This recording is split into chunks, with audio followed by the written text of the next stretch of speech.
Welcome to the Net Zero Making Essex Carbon Neutral event. I care about the environment because it's nature and it's part of a human's life. Like, nature was here before us, so it's not, we have no right to destroy it.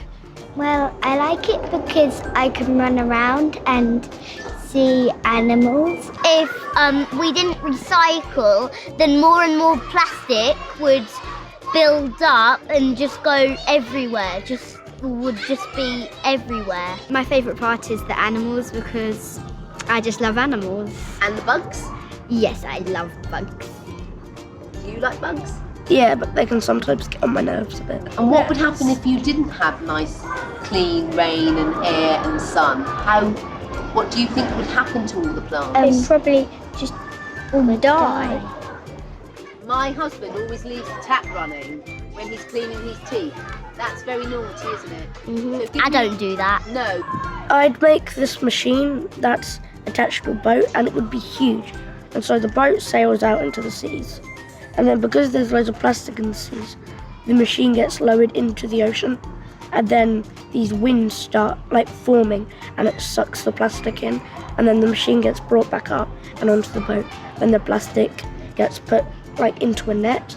And then they pick out which things could be reused, and the things that couldn't would go to recycling. Or petrol, we can save petrol, can't we, by walking to school? I mean, I walk to school. I'll go on a scooter. Every day? Yeah. If they want the planet to be a better place, then they can help save electricity, recycle plastic, and then maybe use electric cars to stop pollution, because one small thing can make a big difference.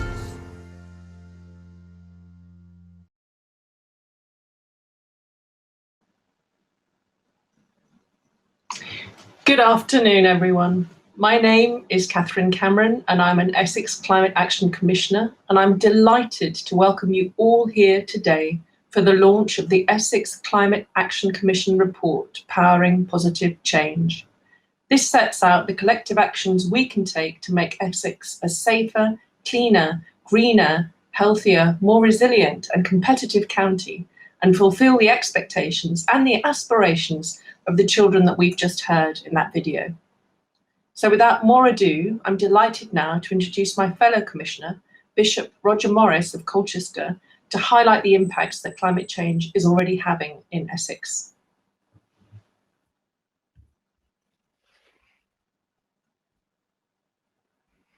Excellent. Hello. My name is Roger. I've spent the last 28 years working for the Church of England. I am a bishop, which is kind of like an area manager, only in fancy dress. And I look after the churches across North Essex. My job this afternoon is to set the scene. And the first thing to say, which sounds like the kind of thing an actress might say to the bishop, is, well, it's getting hot in here. And I don't just mean that finally, after a few false starts, summer has begun to put in an appearance. No, I mean that the thing that we call global warming really is happening.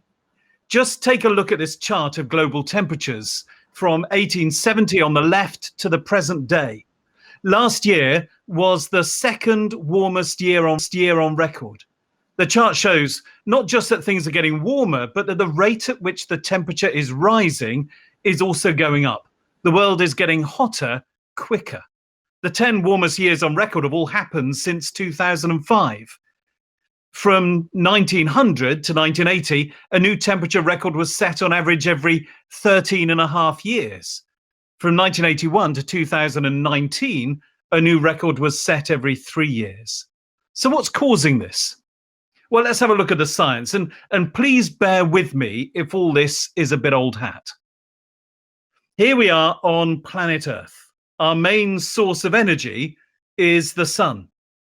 During the day, we absorb energy from the sun, and during the night, as well as during the day, we reflect some of that energy back out into space. That energy, that sunlight, comes to us in a variety of wavelengths. ultraviolet, visible, and infrared. And all that light has to pass through layer upon layer of our atmosphere. And some of those layers absorb some of the light, and some of the layers allow the light to pass right through, and some reflect the light back out into space. All told, just over 3/4 of the energy from the sun makes it down to the Earth's surface when the sun is directly overhead. Now, depending on what the surface is like, whether it's water or sand or whatever, some of the energy is absorbed, some of the energy is reflected.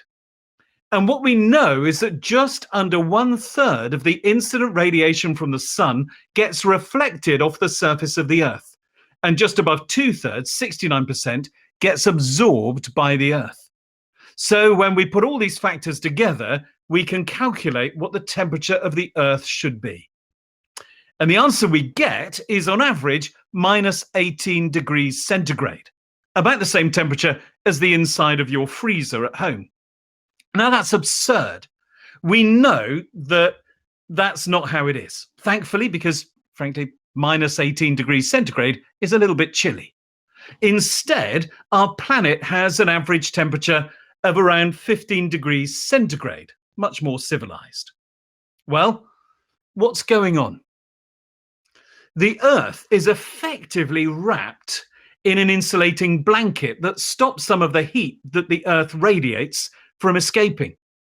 Just as the atmosphere did not let all of the sunlight through to the Earth, so the atmosphere also traps some of the infrared light from the Earth having warmed up that it now radiates. And because of its particular wavelength, there are certain chemicals, certain substances that will absorb that infrared radiation. And they are mainly water vapor, carbon dioxide, and methane. And it's these three gases in our atmosphere, along with smaller amounts of ozone, nitrous oxide, and so on, that act as a blanket trapping the energy that the Earth is radiating, just as a blanket or a duvet or a sleeping bag traps the heat that would otherwise escape from your body. And the thicker the blanket, then the warmer you will be.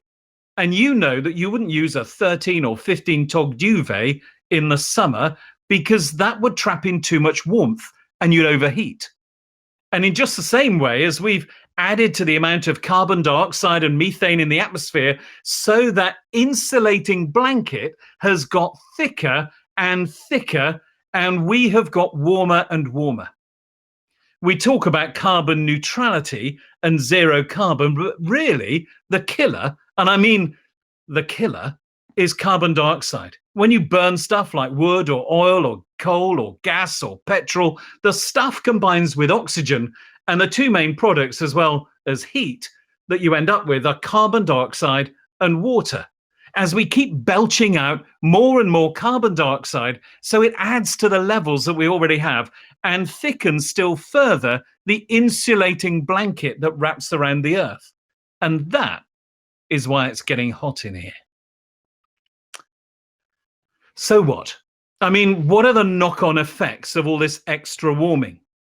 The first thing to note is that water levels are rising. They're rising for two reasons. Firstly, it's the oceans that are absorbing more than 90% of the extra heat in the atmosphere. And as the seawater warms up, so it expands. But also, we are seeing land-based ice, such as glaciers and ice sheets, melt at an alarming rate. An area of sea ice roughly 10 times the size of the UK has been lost since the early 1980s. And the rate at which the ice is melting is going up and up and up, just like the sea levels globally. Almost 40% of the population of the USA live in densely populated coastal areas. And the sea level there plays a huge role in flooding, shoreline erosion, and various storm hazards. Globally, 8 of the world's 10 largest cities are near a coast. But what about Essex? Well, it's not looking good. This map from our friends at Climate Central shows that huge swathes of the Essex coast could be below sea level by 2050. I'm afraid that Canvey Island will be the first to go. Pretty much all of Tilbury and large parts of Grays and Purfleet could be underwater by 2050. Lakeside Retail Park would be no more, and the railway line from East Tilbury to Rainham and most of the A13 at Stamford Le Hope would also be submerged, as well as half of Corringham. North Essex does not fare much better. Half of Mersey Island will disappear, and Brightlingsea will have become an island in itself. Of course, with rising sea levels, the risk of coastal flooding more than doubles in the same period. The risk of surface water flooding, as well as rivers and streams bursting their banks, also rockets. And yet, the floods that we are facing more and more often are mirrored by severe drought in summer. Hotter, drier summers mean Essex already suffers from water scarcity, and this pressure on water supplies will also increase year on year. It's just getting hotter. Look at the west coast of America. Now, this was only last week. I've been to Oregon, and this is not normal. In Oregon, they often talk about June as January because it's always so cold, but not now. And that's worrying. The Met Office predict that by 2100, under a high emissions scenario, the UK could see 40 degrees centigrade days every 3 to 4 years. If emissions are reduced in line with the Paris Climate Agreement, the future probabilities are expected to be considerably lower. Heat waves caused a record 2,556 excess deaths in Britain last summer, even as the country was struggling to contain the coronavirus epidemic. And as soil moisture levels continue to decline, so the need for irrigation goes up. And our seasons get all mixed up, so plants blossom before pollinators have hatched. And all this drives yields down. We saw that last harvest due to a warm and dry April. Catastrophically, we also face the risk of the degradation of our soil and of desertification. And it's not just the agricultural land that's at risk. The British Geological Survey reports that the hotter and drier summers mean that ground under houses will shrink and crack. That's because the clay formations underlying this part of the country are most vulnerable to losing moisture. And then, of course, there is our favourite topic, the weather. And we are already witnessing huge disruption to our weather patterns. Just look at what happened last week in Berlin and other parts of Europe. Just cast your mind back over the last 12 months. The UK experienced a brief spell of unusually warm weather at the end of March, with temperatures reaching 24 centigrade. That was followed by a cold plunge of Arctic maritime air in early April, bringing widespread hard frosts and some snow. Back last Christmas, Storm Bella was a large, deep area of low pressure in the North Atlantic, and it brought heavy rain and strong winds across the UK. Earlier in 2020, on October the 31st, Storm Aidan brought a spell of turbulent, wet and windy weather, which lasted to early November. At the start of October last year, Storm Alex had brought strong winds to the southern half of the UK, while on the 3rd of October 2020, that was the wettest day on record since 1891, with average rainfall of 31.7 millimetres across the entire UK. About a year ago, in August 2020, storms Ellen and Francis were two of the most notable August storms in the last 50 years, with gusts of 50 to 60 knots in exposed coastal locations. On the 16th of August last year, thunderstorms affected parts of East Anglia. Earlier in the month, temperatures had exceeded 34 centigrade across parts of the southeast for 6 consecutive days, with the overnight temperature remaining above 20 centigrade. And on the 31st of July 2020, the temperature at Heathrow Airport reached 37.8 degrees centigrade. We cannot go on breaking record after record. So what can we do? Well, quite a lot. Hence the work of the Essex Climate Action Commission. We need to stop adding layer upon layer of carbon dioxide to the blanket that is causing us to overheat. That's why we talk about zero carbon and the need for net zero carbon emissions by 2050.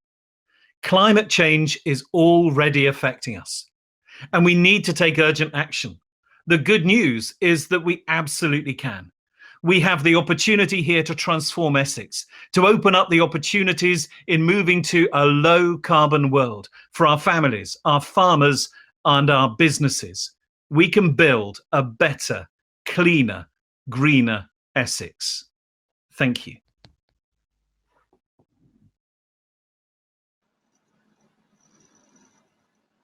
Thank you, Bishop Roger, for that thought-provoking presentation, giving us the broader context, the impacts on Essex, and indeed then the urgent case for action.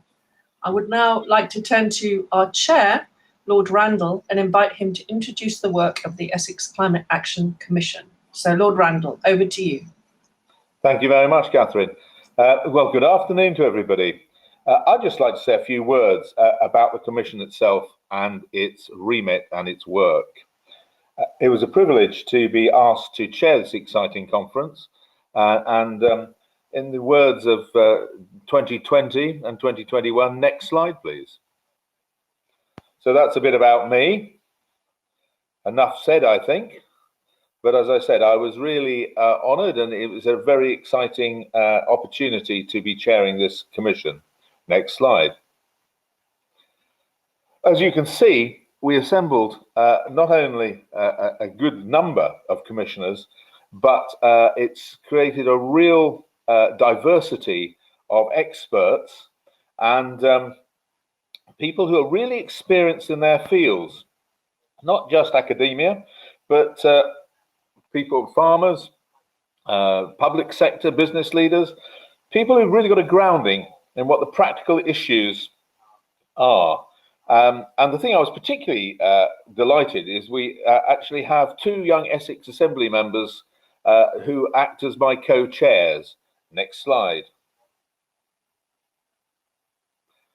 I think the most important thing to say about the Commission is that it's an independent body. It may have been set up by Essex County Council, but it is entirely independent. And our job is to come up with what we're reporting today to advise the council on how to tackle these challenges. We first met, as it says there, in May 2020. All our meetings have been remote. That's actually probably meant that we've had a very good turnout. Next slide. So as you can see, the sort of things that we've been asked to do is to look at those areas where the county council itself can make a difference, but also on how everybody, so ably introduced by Bishop Roger just now, our families, our businesses, and indeed our farmers, everybody can make their part in this to try and get down to net zero. Our interim report was published in November 2020, and we set up several different working groups to look at the different sectors that we have to look at, which is what you see today. This will be the culmination of their work. Next slide, please. That's just to show you what we were doing, and I have to say it's been fascinating to talk to so many different people in different sectors with slightly different interests, but all with the same aim of trying to get this problem resolved as best we can. Next slide.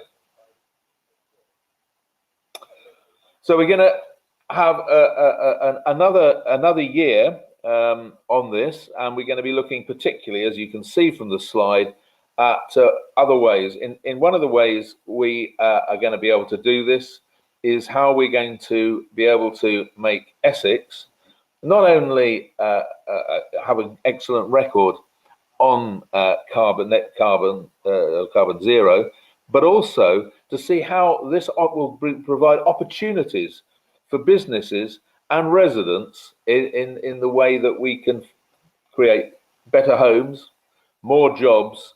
And I believe, and I speak as somebody who's not an Essex resident, but I think we can make Essex a real pioneer of where green investment can come, but also a place where other parts of the country can look at, and Essex can be very proud of what they are achieving. But we will be working on checking up and to see how our plans are going ahead. Next slide. Thank you. That's all I have to say.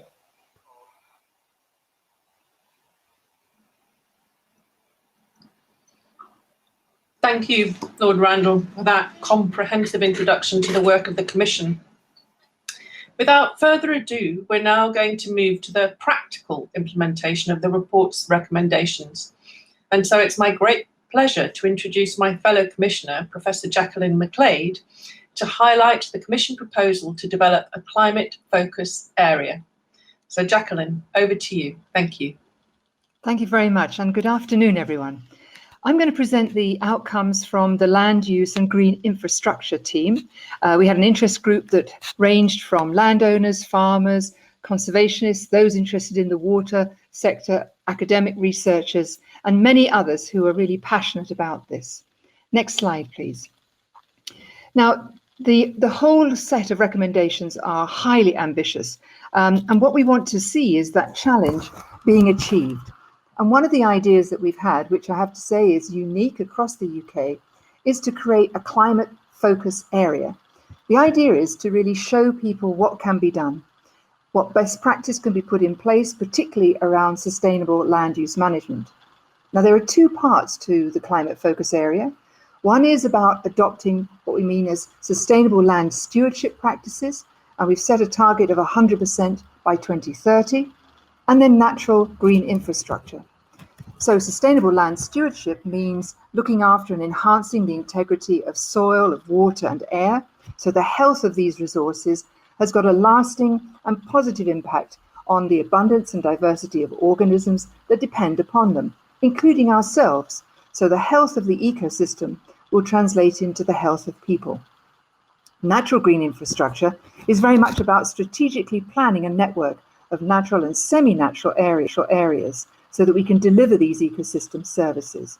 So it's a more accurate indication of natural areas like parks, country parks, ancient woodland, reservoirs, lakes and ponds, and coastal features. Next slide, please. So we have targeted a designated area within the county because we want to be able to do something in a much shorter time frame. We don't want to wait until 2050, and we know that what we do in the next decade is going to be absolutely essential. So having this more focused, ambitious, and intensive area will help people to come and see how they can work together. But the idea, of course, is that we can learn, we can acquire new knowledge about some of the positive impacts, and these can be translated and disseminated across the whole county. So it's an inclusive process, it's not an exclusive process. Come and look and see what is happening on the ground. Next slide, please. So when you get the report and you have a look at it, you'll see where we're proposing. We've chosen the Blackwater and Colne catchments. Together, they represent nearly 1/3 of the area of Essex. One of the reasons is that they're centrally placed. So essentially, they sit in the heart of the county. They're very rich in geodiversity, archaeology, and history. And we're going to see this climate focus area leading the way. Next slide, please. So just to give a quick overview, what do we have within this CFA? Well, we have ancient woods, we have open arable areas, a whole range of different kinds of habitats. Most importantly, we've got towns, Braintree, Coggeshall, Kelvedon and Witham, where it meets the River Brain, and on to Maldon and Heybridge. And around the Colne, we've got Brightlingsea, Clacton-on-Sea, Colchester, Halstead, Frinton-on-Sea, Malden and Tendring. And between these towns and across the area, we've got amazing green infrastructure. We've got several sites of special scientific interest.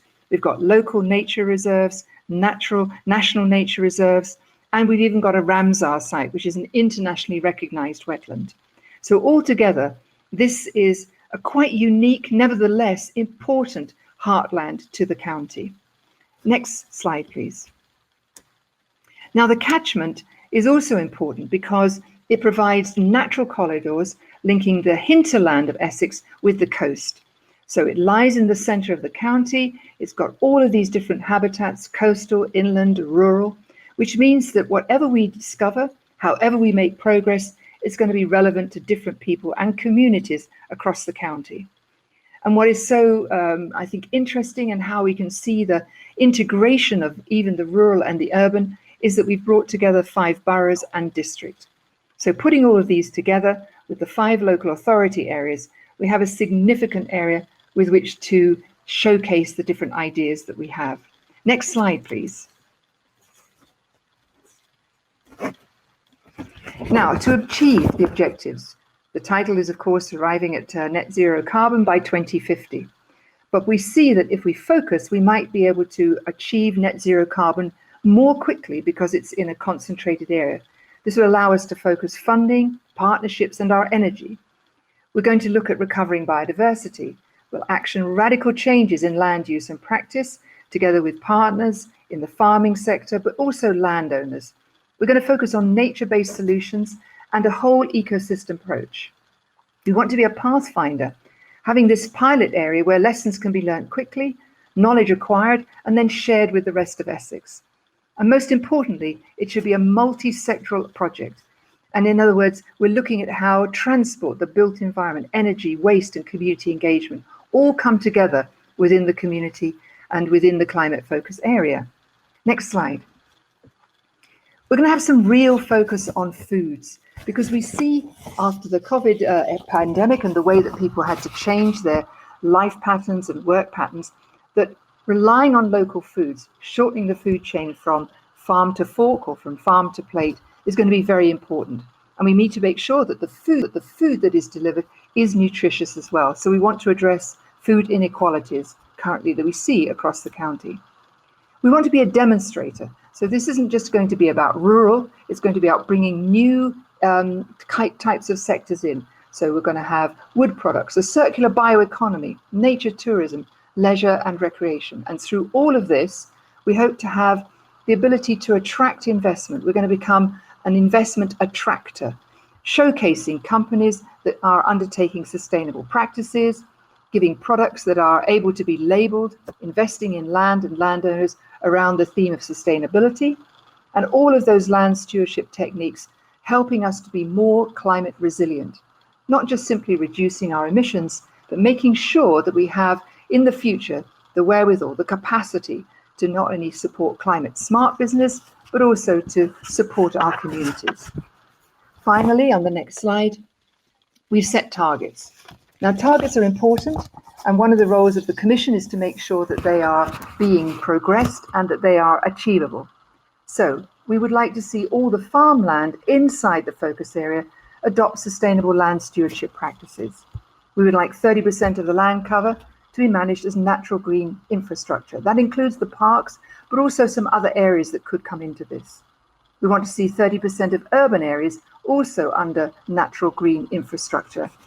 Native tree cover to double, and not just planting any tree anywhere, but thinking about which trees we want where, and those indigenous trees that are so important.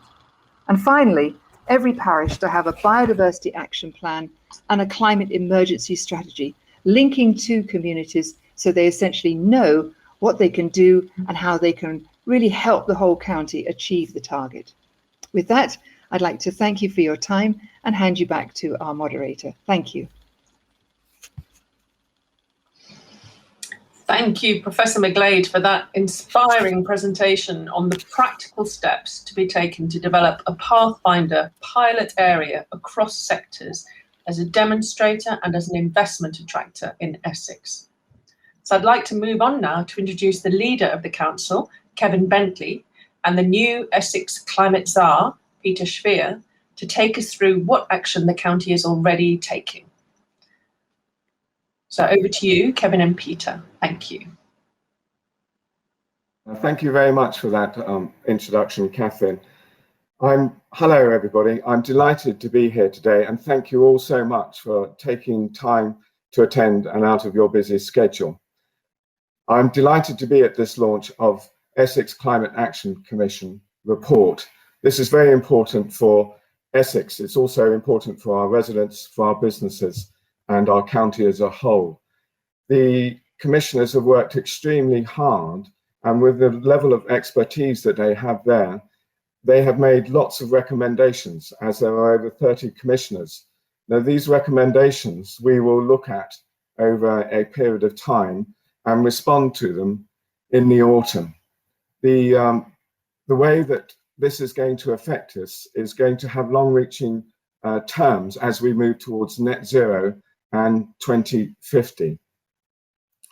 The one thing that I would like to highlight to you today is an important thing that is just being passed by Brentwood Council is a development of 62 net zero houses. These are very important because not only will it improve the residents that live in them and the quality of the air and save energy, it's really important for the point of view of the green infrastructure and the green jobs and the green skills that we are going to need to move forward as Essex comes and moves into the net zero 2050. And this will have quite a lot of repercussions, I think, for our businesses as well across Essex. Because, for instance, we have iConstruct in Braintree, which is gathering together experts in the field and help with the construction of sustainable buildings as we move forward. And this in itself will then have a ripple effect, a move out towards our education establishments and maybe even our universities as we pick up better ideas of construction. And this is going to be really important because this will help focus green infrastructure, green jobs and green skills across and in Essex. And this is going to be very important because of all that's gone on with the Commissioner's report. And what I'd like to also announce today is a Climate Action Challenge Fund. This fund is going to be really important because it's £500,000 with a limit of £20,000 per project. And this is going to be available to community groups and schools.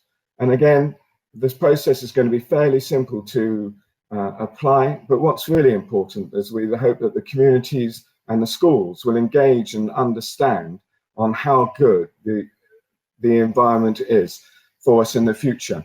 It's very important that we all start to understand what climate action is and moving towards net zero 2050. And it is even with the schools that will ask for a lot of this funding, I hope.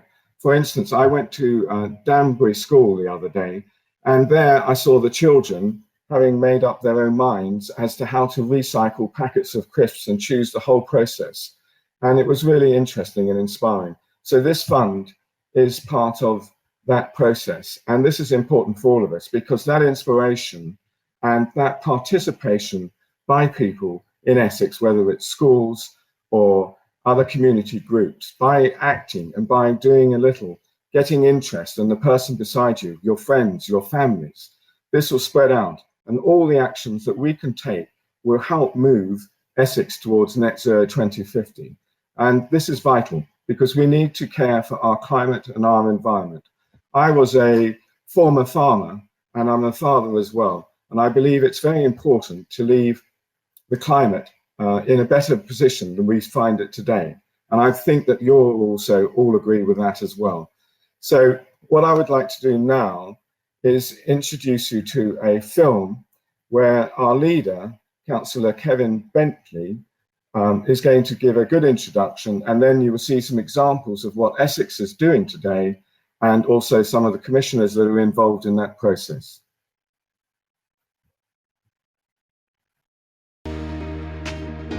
I'm Kevin Bentley, the leader of Essex County Council, and I'm sorry I can't be with you today, but diary pressures means I can't on what's a very important day, and I'm so pleased that you're here to see the great work of the Commission. Essex is at the forefront of one of the most important challenges in the world, and Essex is leading the way, certainly from our perspective in the United Kingdom and indeed the east of England as well. We did a huge amount of work in getting the right people around the table, and they've been part of this, young and old alike, with all the ideas you're seeing today, and all those plans that we can now build on as well. This is the biggest challenge facing our planet at the moment, and Essex is doing so much. The work you're going to hear from the Commission today is part of that global response, and Essex once again is leading the way. Hi, I'm Ed Hollier and I am the founder of Clean Up Chelmsford. We set up Clean Up Chelmsford because we really saw a need to improve where we live. The streets were just covered in litter, places of nature weren't being respected the way they should have been. Our volunteers are amazing. It was so easy to get like-minded people interested in what we're doing because other people felt the need that we felt. I've got so many concerns about the future of our world. The amount of fossil fuels that are still being used, the amount of trees which are being cut down in the Amazon rainforest. And I really think that we need to hold big companies accountable for their actions. We need to put things in place so that our future is better.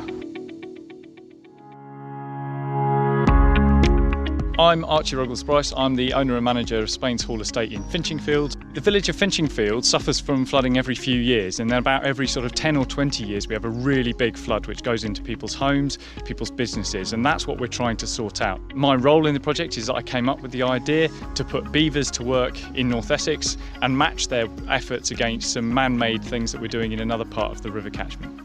The Essex and Suffolk Rivers Trust and the Essex Wildlife Trust and our local Environment Agency contacts all came together to make the consenting process really easy.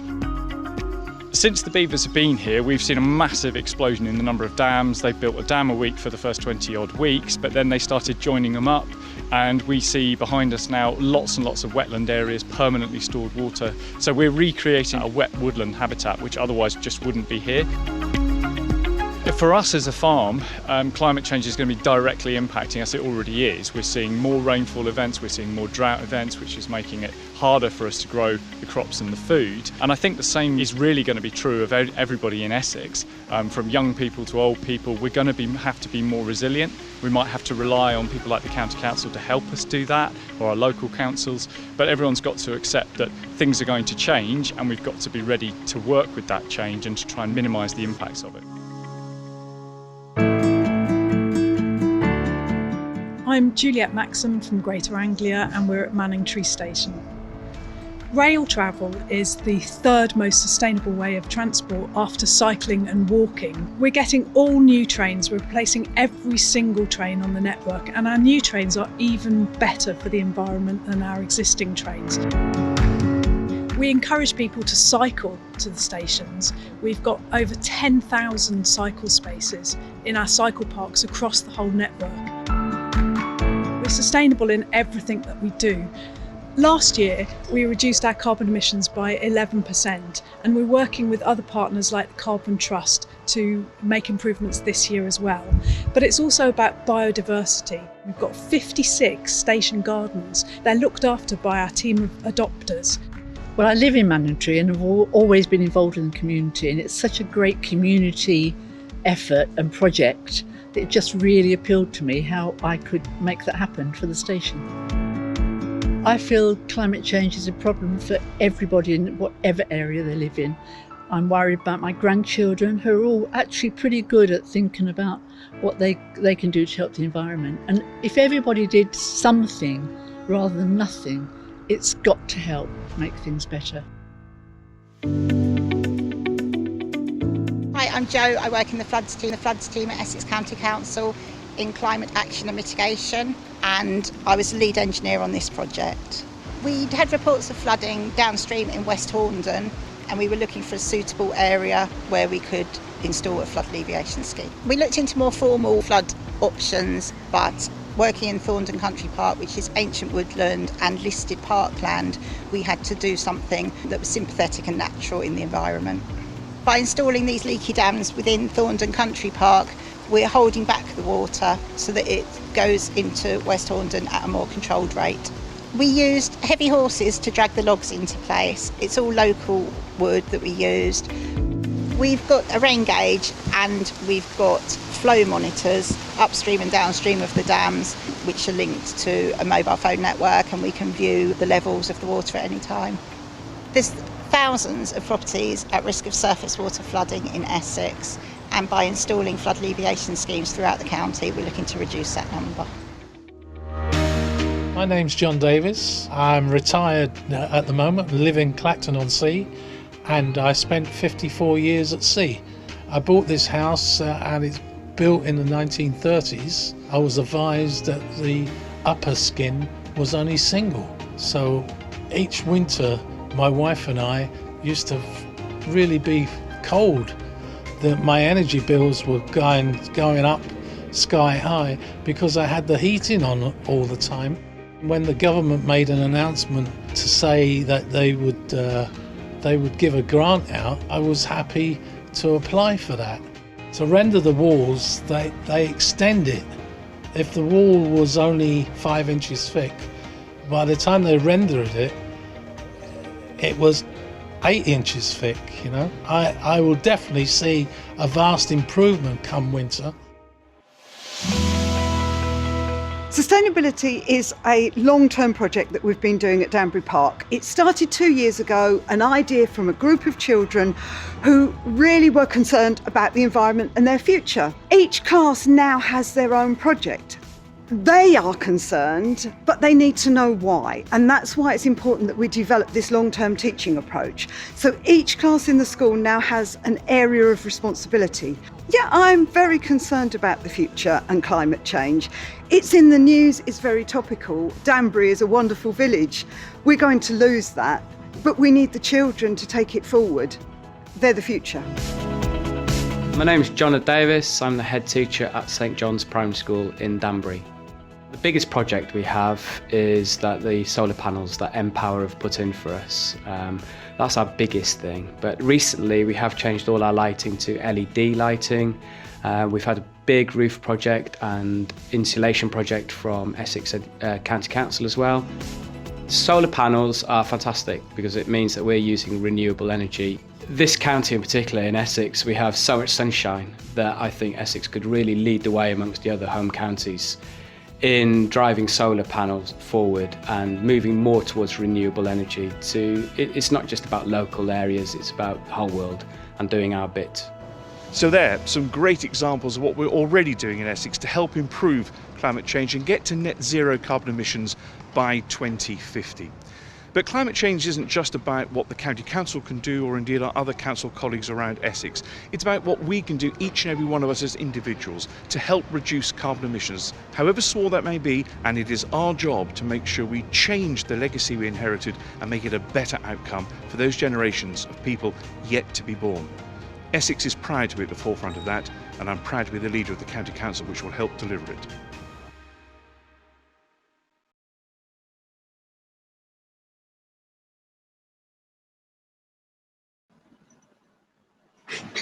Thank you very much indeed, Leader of the Council, Kevin Bentley, and Climate Czar, Councillor Peter Schwier, for those inspiring presentations. Wonderful case studies that we saw there, dare I say it, beavering away in Finchingfield, showing what's already happening on the ground in Essex. And now it's time to hear from some Essex residents on what they think. And I'd really like to invite Rachel Rowlinson and Lucy Bush from Britainthinks to share the findings of their research. So Rachel and Lucy, over to you. Thank you. Thanks so much, Catherine. Yes, we're delighted to be here today and have an opportunity to talk you through some of the headlines from recent research that we have conducted with Essex residents. And I'll be presenting with my colleague, Rachel. Just move on to the next slide, please.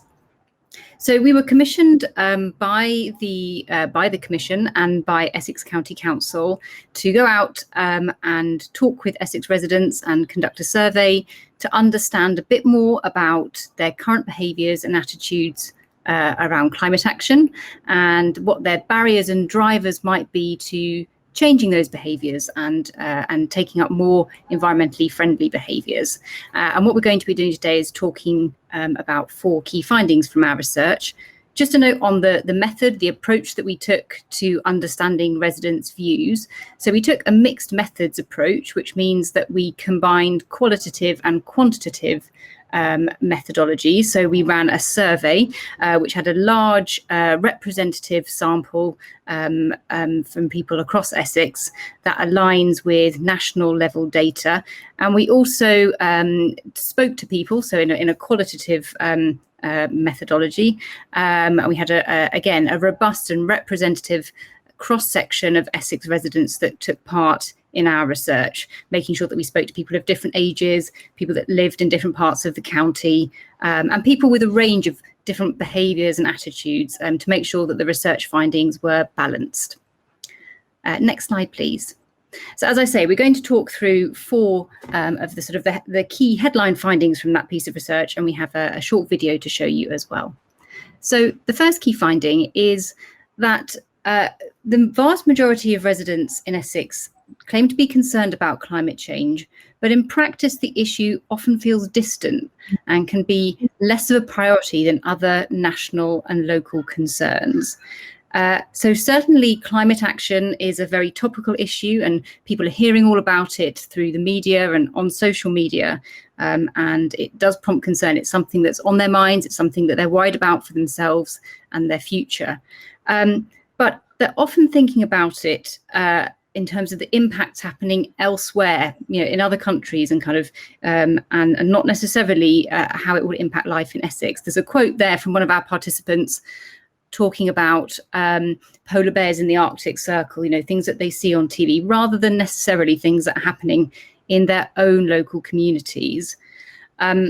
So there's a challenge there to bring it closer to home. But one of the really interesting things that emerged out of our research was the incredible importance of local green spaces to Essex residents, especially kind of in the past year through successive lockdowns. In our survey, 98% of residents say that access to green spaces is important, and 95% say the creation of more green spaces is important to them as well. So it's clear that protection of local green spaces emerges as a really interesting, potentially bridge issue that can sort of bring that kind of abstract debate about climate action and the impacts of climate change closer to home. So we see that, local green spaces emerge as a good place to start the conversation with Essex residents to build further support for action. Next slide, please. The second key finding from our research is that people currently overestimate their contribution to climate action, and there is a disconnect between perceptions and reality of how certain behaviours impact climate change. So we found that a lot of people are doing those kind of lower effort behaviours like recycling, but that we know also have a lower impact in terms of reducing carbon emissions or tackling climate change. They see those types of behaviours as doing their bit. But fewer people overall were doing the more challenging and higher impact behaviours, such as switching from using their cars to cycling or walking. And currently, those types of behaviours feel a bit sort of above and beyond what they should be doing. So there's a degree of people accepting responsibility. People are sort of, when we ask them who is responsible, they do recognise that members of the public, like themselves, have a role to play. But there is also an expectation that other bigger organisations have a really important role in leading the way. There's a quote there on the bottom left, which talks about big corporations, energy companies leading the way and helping individuals to make those changes. And it's also worth saying that there was some sort of despondency at an individual level in terms of what can my impact be. And again, the quote there on the right just sort of illustrates that point, that some people worried that the changes that they make in their lives wouldn't have a big enough impact. So some challenges there in terms of how to enact behaviour change. Rachel, I'm going to hand over to you now. Great, thanks, Lucy. Next slide, please. So we found that whilst many are open to changing their own behaviours, many of the environmentally friendly options are seen as being really challenging to implement, or viewed as presenting somewhat of an unattractive lifestyle change. So as a result, there are really strong motivational barriers around doing lots of the climate-friendly behaviours that we tested. And you can see some quotes on this slide, for example, around enjoyment with food, enjoyment of meat, and convenience of using cars, convenience in terms of time and both money versus using public transport. So it really won't be easy to shift entrenched behaviours and privileges that people currently have in many of these sectors that we explored. However, if we go on to the next slide, and in line with this, across the behaviours we explored, we found it was really those where residents could appreciate there might be some personal benefits that are the ones where there's the greatest opportunity to affect some behaviour change. And on this slide, we've highlighted some key opportunities for behaviour change identified in the research, typically where motivation isn't such a big barrier. And we've highlighted here some potential interventions and drivers that could really help encourage these changes to become a reality. So for example, there was already some motivation amongst residents to have meat-free days for either environmental, animal welfare, cost or health reasons. But we found that many lack the knowledge of how to cook tasty and balanced veggie meals, particularly outside of sort of Monday and Tuesday evenings, maybe when you're doing something sort of more fun, and on weekends or Friday evenings, which are typically more associated with sort of having meat as a centerpiece. So a really key intervention and driver here will be education and training around a variety of different recipes, but also techniques in how to cook new and different types of vegetables, for example, and how they can be made a centerpiece of a plate. Again, sticking with food, many were already motivated to try and reduce their food waste and were doing this to some extent, particularly to save money or just being part of their values as not throwing away food and that just being sort of a logical behaviour. So interventions in this area should really focus on enabling the behaviour even further. For example, practical things like planners to map out how to use ingredients through the week so there isn't wastage, and better education on safe food storage, what can be stored where and for how long. In terms of encouraging people to buy more secondhand, which again was another behaviour that was slightly more attractive than some of the other areas we looked at, we found that there's really a need for more accessible services, particularly for those who might not be able to drive. So having things like local drop-off points or local pop-up stores, as well as the need for some persuasion on the quality of goods, and in particular thinking about clothing, where there was some reservations around quality being lower or not having access to the latest fashions. And an intervention there might be campaigns to show the quality of thrifted outfits and what you can put together from charity shops. And then finally, amongst homeowners, we identified a real lack of awareness and knowledge about home upgrades, particularly those newer ones, and a real opportunity to educate and persuade on the benefits of home upgrades, as well as to use modelling. So for example, showcasing different types of home upgrades in all different types of homes, from flats, terraces to semi-detached and detached, using either case studies or show homes to show how upgrades can be implemented and what the benefits of those are. So at the end of the research, we asked a handful of participants to reflect on the environment and what Essex residents can do. And what we're going to do now is play a short video that captures some of their responses, and you'll find that they reflect some of the key findings we've just talked through, such as the really strong focus on recycling.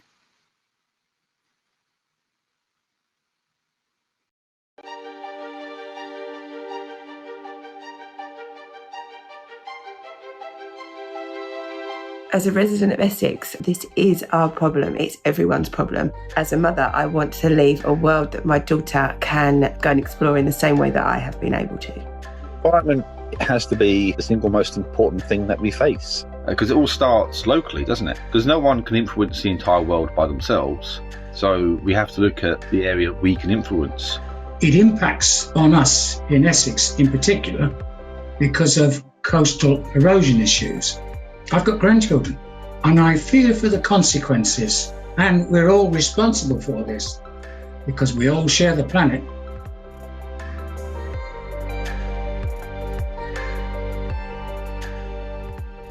Do you think it's important that we all do what we can for the environment? We've noticed that there's a bit more recycling going on, but I don't think it's enough. We need to look at different ways of living, and I think it's got to start in local areas, whether it is recycling, whether it is leaving cars at home, having a bit of a wildflower garden going on.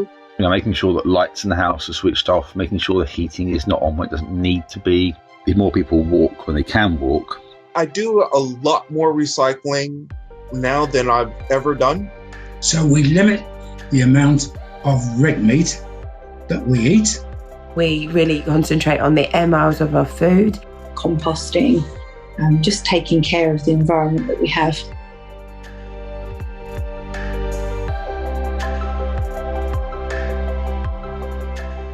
Advertise the things that are available, where and how to recycle more items. Advertise what is available public transport wise, really to continue to educate people as well. It always starts from the top, doesn't it? You can ask us to do our bit, but those that are asking us to do that are doing theirs. Lead from the front. That's what's going to really impact. To really kind of engage with people and to drive with people is to give them some sort of incentive that's relevant to them. And maybe not even a financial reward. I mean, maybe it might be something as simple as some sort of voucher scheme to get sort of discounts and rewards with things like days out. We all have to sort of care. We all have to do something about that now. So much is said about the big things that we need to do. And from my experience, it's the little things that add up to make a lot.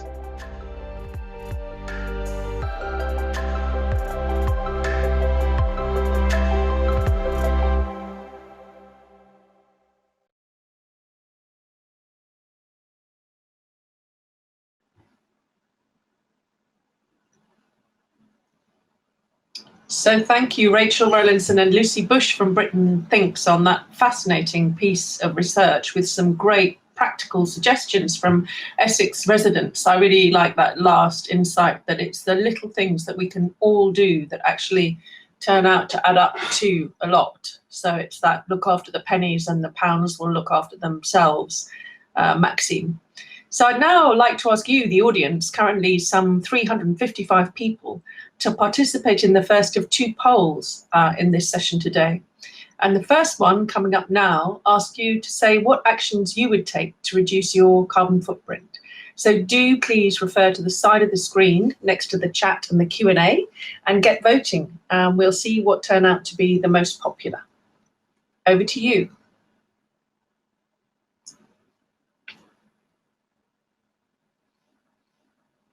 So we've got a number of choices there. The first one is about your diet, the second one about energy, the third about food waste, the fourth about reducing your flying each year, the fifth about how you get around using public transport more, and the sixth one is about recycling as much as possible.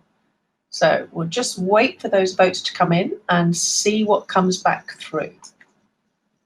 Over to you.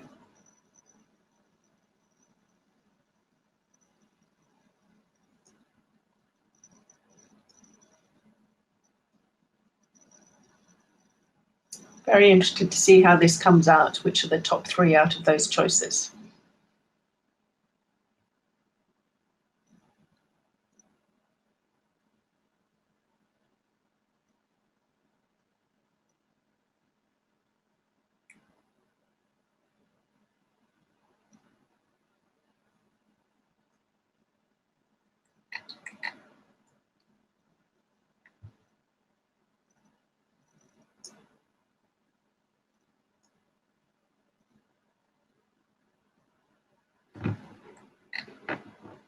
Hopefully you can all see the votes now. I've just seen some chat coming through on seeing nothing to vote on.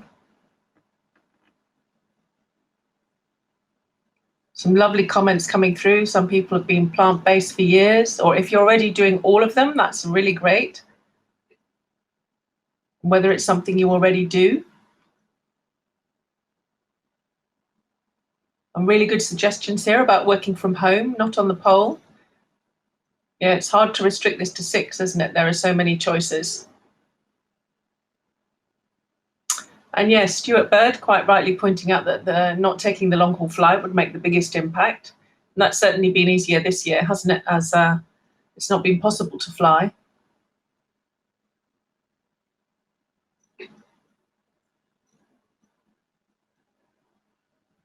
Another person saying, having taken almost all of those actions, it's difficult to know.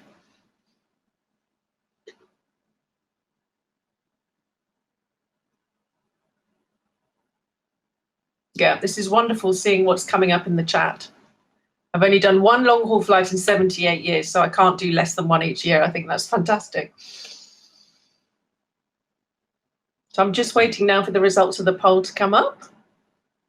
See what our top 3 are.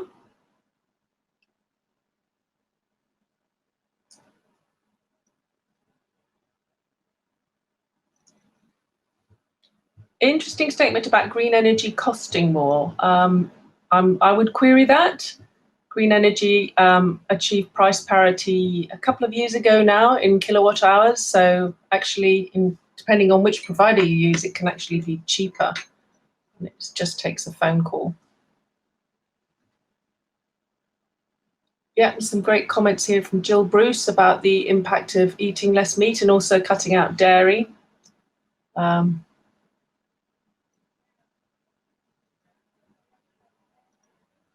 And the other good points about the flights, of course, as it tends to be a much smaller subset of higher income individuals who take many more long-haul flights than the much larger group of people who might only take one short-haul flight a year for a holiday. So I think that's also a very good point.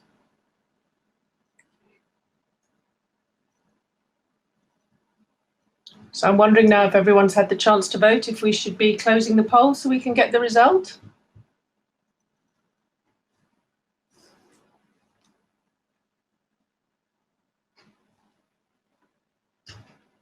And here we are. So I think the narrow winner is the shift to cycling, walking and public transport, but very closely followed by switching your energy to any renewable resources, which is a really simple, easy phone call to make. Then we have recycling, then we have changing your diet and then recycling. And then the last one is on food waste, and then the one less long-haul flight a year. So very interesting to see how the votes came out and how that matches with much of what was said on the chat about what we can do. So fascinating to see that shared across 355 of you, what the top 3 actions were that you picked. So thank you very much for participating on that, and thank you for adding all those comments and suggestions to the chat. I particularly welcome this idea that we need to have a higher level of ambition, and the many people that said they were already doing all 6 of those things. So that's really good to hear, and great to see that real appetite for change in Essex, and that many residents already are really on the case here and would like to do more. So I'd now like to invite Prajwal, our Commission co-chair, who's been key to advancing the voice of young people in the Commission's work, supporting community outreach and engagement. So we're now over to a video of Prajwal to hand over the report to Essex in order to put this plan into action. So over to Prajwal on video, please.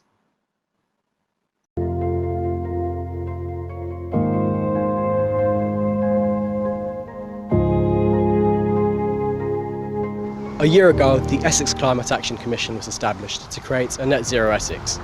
2 young co-chairs were taken from the Young Essex Assembly, the youth council organisation for Essex, one of whom was me. My name is Prajwal and I'm the co-chair of the Essex Climate Action Commission. In my role, I've aimed to advance the voices of young people in the issue of climate change. Specifically, I've involved myself with the Community Engagement Subgroup, which aims to engage our local communities in the fight against climate change. From the very first meeting of the Commission up until the present, the passion with which commissioners have conducted meetings has been immense. I cannot emphasise enough the significance of this report. It is the product of hours of work by commissioners, and it signifies that we as a county are making significant strides towards achieving net zero. Climate change is often talked about in a way which is difficult to digest. We're often presented with facts and statistics, but rarely do we draw a connection between the statistics and our real-life world. So here I present to you a real-life example of the effects of climate change. This area, just off the River Chlr, and known locally as the Bunny Walk, is a very popular area for people to come and walk, cycle, and just enjoy the wildlife. But increasingly, this area has been flooded by the River Chlr, and which we know is an effect of climate change. So if we do not act on climate change, if we do not ensure that we protect our local environment, then areas like this will continue to get flooded until the local wildlife is destroyed. So we need to ask ourselves a question. Do we want our future generations of this county to be able to enjoy areas like this? With the handover of this report, I hope that the people of Essex, ranging from small business owners to young people like myself, take collective action in tackling this universal issue. As said by David Attenborough, whatever happens next is up to every one of us. I therefore formally hand over the report of the Essex Climate Action Commission to the people of Essex.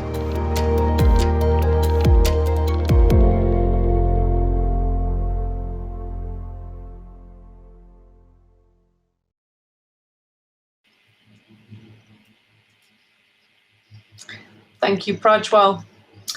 We'd like to open the floor now to take some questions that were sent in earlier, as well as hopefully trying to pick up on some of the questions that you've submitted on the Q&A. And at the same time, I'd like to ask you to vote for the second time on the question of whether you are likely to make more changes after this event. So that's again in the polling section on the side of your screen. Do feel free to add any changes into that and to add anything else into the chat. And I'd like to turn now to Tracey, to Graham, to Jacqueline and to Roger to answer some of the questions. So Jacqueline, could I ask you first? We've got a question from Stephen Bolter on land use and green infrastructure on country walking and running and cycling as low carbon activities.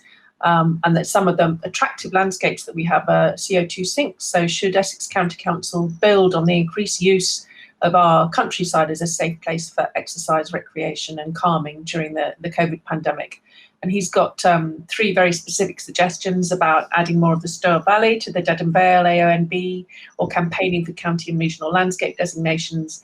And if the latter, reviving the term, the area of special landscape value, might be easier than relying solely on landscape description. So Jacqueline, would you like to take that one first, please?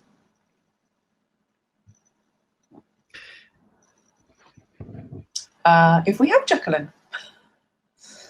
Perhaps we don't. In which case, let's move seamlessly to Roger.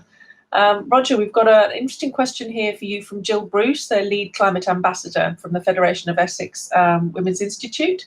So asking that now we're better informed on the climate emergency, what we could all be doing to prevent it getting worse, as so many of the general public are not yet informed and engaged. So what can we do to engage the population on the climate emergency? What grassroots change can we put in place? So Roger. Thanks, Catherine. And firstly, what a brilliant question. And that's why as a commission, we set up a whole work stream to look at community engagement. And you've already heard about the consultation we undertook last March in order to understand better the levels of engagement that there will be out there.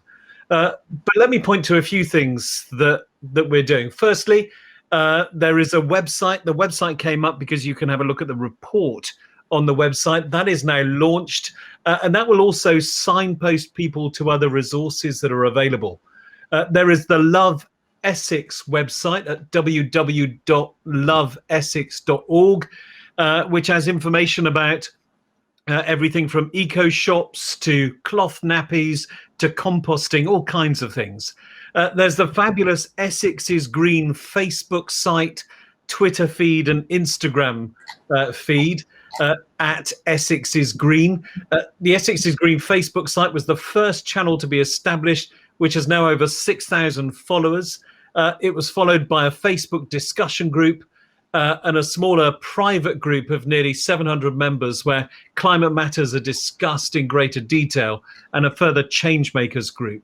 Essex is Green also has the Twitter and Instagram accounts and lots of really good stuff going up there.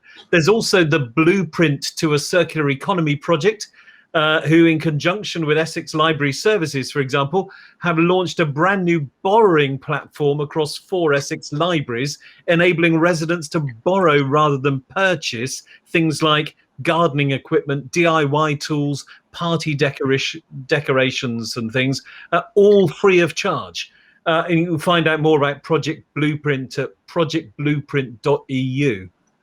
There's a huge amount of work with schools, has been mentioned in the chat earlier, such that in conjunction with the climate change charity Ashton and the Wilderness Foundation, including promotion of the Let's Go Zero 2030 campaign, we're looking to provide an online tool that will help people assess their own carbon footprint.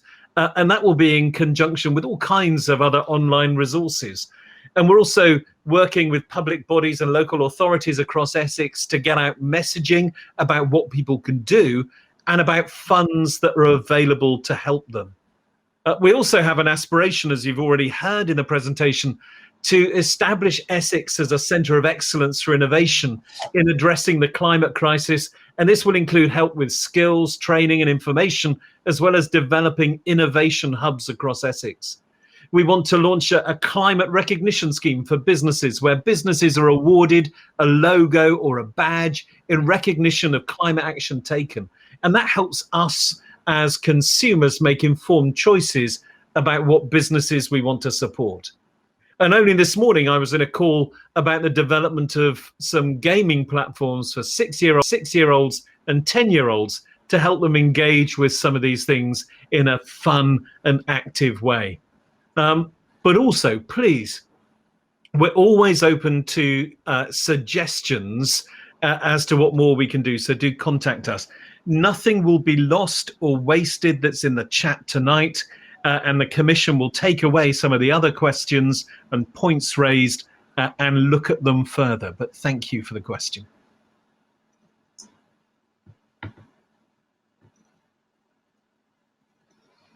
Thank you, Roger. Great answer. Lots of information and detail in there. I think we have another question coming up now. I'm not sure if the next one is for Graham or for Tracey. It's for Tracey. So Tracey, over to you on this shortage of rapid electric vehicle charging points in Essex and what the plans might be. Thank you, Catherine. Well, it's an interesting question, isn't it? Because petrol stations aren't council responsibility. So why my electric charge points? The good news is that we agree with you, we think it is, but this is so important that it's not just a council matter, it's central government, local government, districts, the market and individuals all have a role to play. The other good news is that Essex is the home to the first solar-powered electric forecourt, grid served near Braintree, and this has many rapid chargers. Electrifying the network is a priority for Essex County Council and the Commission. We're recruiting a strategic lead for alternative fuels, and this person will be responsible for writing our strategy, including identifying where and what chargers we will introduce. The key is to make sure that what we put in is accessible to people who are living in rural locations and accessible to people who are living in urban locations. This can't just be a solution for those who live in the cities. The other thing is, at the moment, there are lots and lots of different providers out there, and it's a rapidly changing marketplace. We want to make sure that what we put in is open source and works for everybody. We've all heard the horror stories of people travelling around the country needing 20 different charge points, 15 different apps and 12 different payment cards. This needs to be open source, accessible, simple and available, and we do need some government support on that. For now, we're focusing on residential, but we will be moving on to rapid charges as soon as we can. But I would just note one word of caution. Electrification is important and it's a priority, but it is not a silver bullet. Electrification replaces noisy traffic jams with a silent traffic jam. So what we have to do is view this in conjunction with reducing people's need to travel, embracing active travel and getting unnecessary car journeys off the road, and finding different ways to rebuild our passenger transport so that bus supports everybody with reliable, affordable services going to places it needs to go. Thank you. Thanks, Tracey. That's really helpful. And as an electric vehicle leaser myself, I'm a huge fan. I had a weekend trip to Bath, and in a 220-mile round trip from London cost me the princely sum of £13 with one electric charge that took a mere 20 minutes, which was the length of time it took me to pop in to the loos and to buy a coffee anyway. So that was really easy. So really looking forward to seeing more chargers available in Essex. So I'd like to turn to Graham now, Graham Thomas, the Head of Planning at Essex County Council. So he can help us with this last question, as I realise we're now running over time. So Graham, can you help us with this last question, please? Yes, Catherine, I'll answer that one. So the good news is that government are changing the rules. So what they'll be doing is introducing a future home standard. Now, that's really good, recognising that the current build standard is not good enough. So that's all very, very encouraging and moving in the right direction. The difficulty slightly is that it doesn't get us to the point of being carbon zero. So it gets us so far, and then we are reliant upon the grid in terms of the electricity supply to that property, finally making that last phase of transition.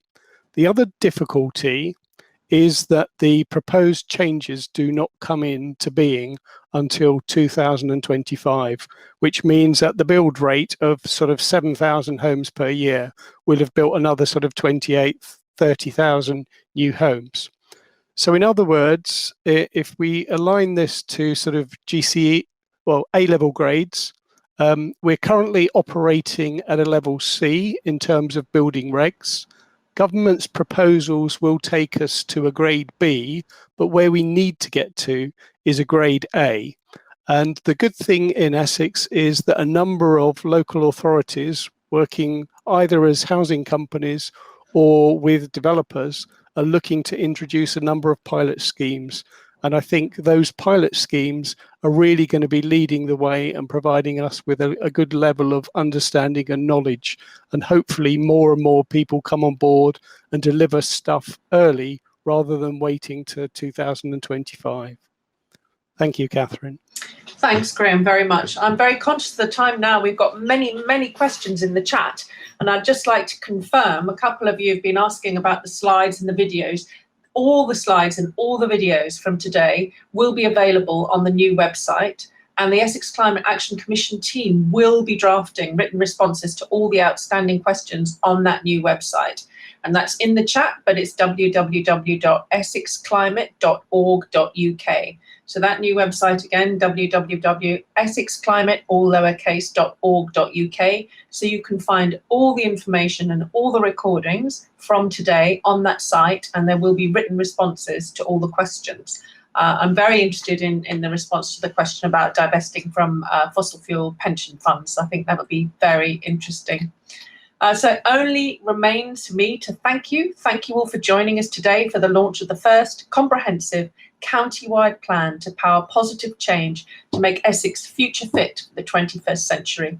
Over the coming months, we'll be continuing the work of the Essex Climate Action Commission as we move into implementation of the recommendations across towns, villages, farmlands, countryside of Essex, working across transport, energy, housing, water, waste, food and fuel. And it only remains for me to thank our chair, Lord Randall, and his co-chairs, Prajwal and Daniel, my fellow councillors and the superb team of staff at Essex County Council who have worked tirelessly over the last year to achieve this launch. And of course, the great team at Resource who managed all the tech for the presentation today. And of course, to you, the audience and the change agents of tomorrow. So thank you for joining. Now let's roll up our sleeves and power positive change in Essex. Whatever happens next is up to every one of us. Thank you and goodbye.